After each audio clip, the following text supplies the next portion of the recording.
Bienvenue dans Bêtes de fait, le podcast où les animaux font des choses que personne n'avait vraiment vu venir. À chaque épisode, une histoire vraie, un animal et un fait divers qui aurait très bien pu ne jamais exister. Alors, aujourd'hui, on parle d'une panda géante qui s'appelle Mei, surnommée Bao Bao. Mei a fait quelque chose de remarquable. Quelque chose que beaucoup d'entre nous ont probablement envisagé sans jamais oser le faire. Elle a fait semblant d'être enceinte pendant 2 mois pour avoir une chambre climatisée et du bambou premium. Et ça a marché. Prêt ? On y va. Nous sommes à Chengdu, dans la province du Sichuan, en Chine, au centre de reproduction des pandas géants, l'un des établissements les plus sérieux au monde dans la conservation de cette espèce. Et il faut comprendre quelque chose d'essentiel. Le panda géant est une catastrophe reproductive. Non, vraiment. Car une femelle panda n'est fertile que 2 à 3 jours par an. 2 à 3 jours, c'est vraiment très peu. Donc les chercheurs guettent cette fenêtre comme s'il s'agissait d'un événement astronomique rare. Les inséminations sont planifiées des semaines à l'avance. Les soigneurs sont en état d'alerte. Et quand une femelle tombe enceinte, c'est la fête. Elle passe immédiatement en protocole VIP. Chambre individuelle, air conditionné, surveillance constante, soins quotidiens, ration de bambou supplémentaire et de meilleure qualité. C'est dans ce contexte que Mei, âgée de 6 ans, a eu une idée. Ou pas, on y reviendra.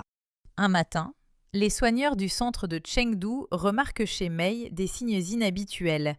Hausse des hormones de progestérone, perte d'appétit, ralentissement des mouvements, comportement de nidification. Tous les indicateurs d'une grossesse panda. Les soigneurs s'agitent, les protocoles se déclenchent. Mei est immédiatement transférée dans son enclos spécial, climatisé, avec vue sur les jardins et confort maximal.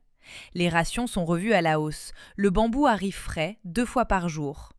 Une équipe est mobilisée pour surveiller l'accouchement qui s'annonce. Mei, elle, mange, se repose, profite, vit sa meilleure vie. Ça dure 1 semaine, 2 semaines, 1 mois. Les soigneurs attendent, Mei attend aussi, mais elle sait exactement ce qu'elle attend.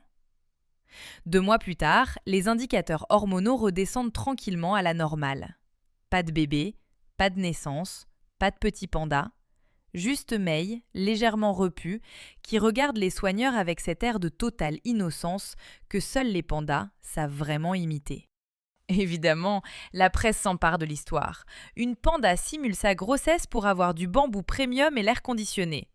Les titres s'enchaînent. Le monde entier s'esclaffe. Mei devient une célébrité internationale instantanée.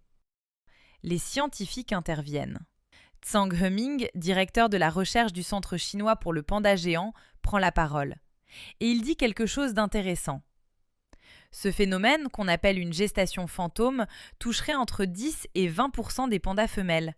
Ce n'est pas une ruse délibérée, c'est un mécanisme hormonal. La femelle produit réellement les hormones d'une grossesse sans qu'il y ait de fœtus. Elle ne le simule pas consciemment. Son corps, lui, est convaincu d'être enceinte. Voilà. Mei n'est pas un génie machiavélique. C'est ce que dit la science. Mais alors, comment expliquer que Mei soit précisément l'une des rares pandas à avoir connu ce phénomène, juste après avoir observé pendant des mois le traitement de faveur accordé aux femelles gestantes ? Coïncidence ? Peut-être, probablement, sûrement.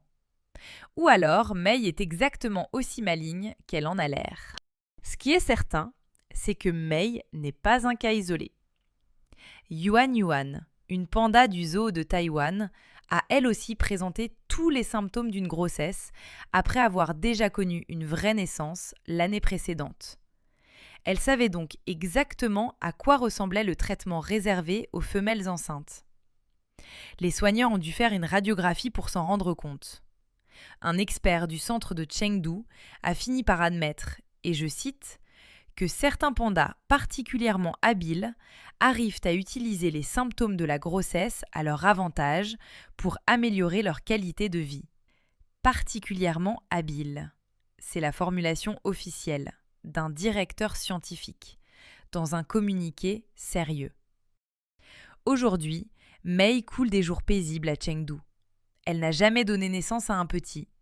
Elle continue de manger du bambou, de se reposer et de regarder les humains s'agiter autour d'elle avec ce flegme absolu qui caractérise les grands esprits.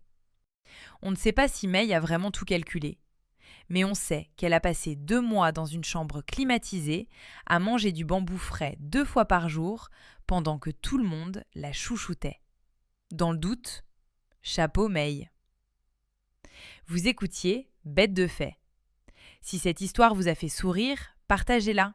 Les bonnes histoires méritent de voyager. À très vite pour un prochain épisode, et croyez-moi, les animaux ont encore beaucoup à nous apprendre.